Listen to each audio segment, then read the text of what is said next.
So, with the two sides agreeing to enter the opening ceremony behind one flag, it looks as though the Koreas are on the path to a peaceful PyeongChang Winter Olympics, but some key details still need to be ironed out, including the athletes' uniform. Our Lee Ji-won tells us more.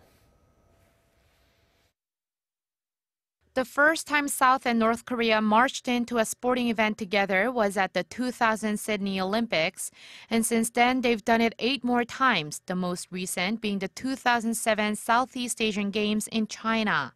Under the name Korea, athletes from the two sides marched in, holding the unification flag.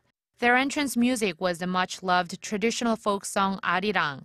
And while countries usually have one flag bearer, the unified team Korea has always had 2 flag bearers, one from each side, a male and a female, with the genders alternating at each event. For the opening ceremony in PyeongChang, it'll be a male athlete from the south and a female athlete from the north.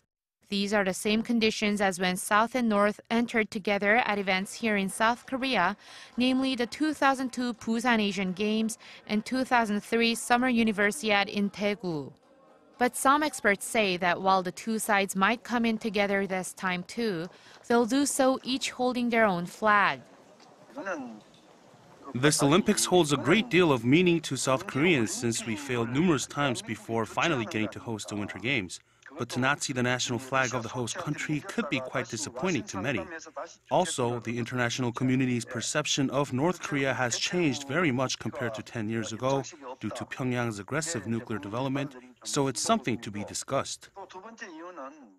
The uniform for the athletes at the opening and closing ceremonies is also something to keep an eye on.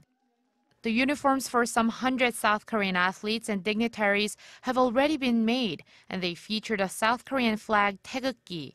But some experts say they might need a slight change if the two Koreas are going to walk in together. Previously, at the 2006 Turin Winter Olympics, North Korean athletes wore uniforms for the ceremony proposed by South Korea, which did not have much written on them. But it might not be so simple with the design we have now. But then again, if the North Koreans do wear this uniform, I think the taegukgi stitched on the left side of the chest will be covered with the unification flag. With Seoul and Pyongyang marching in together at a global sporting event for the first time in 11 years, there are a lot of details to be discussed. But experts say it'll be a great opportunity to promote PyeongChang 2018 as a peace Olympics and show the world the need for peace in the Korean peninsula. Lee Ji-won, Arirang News.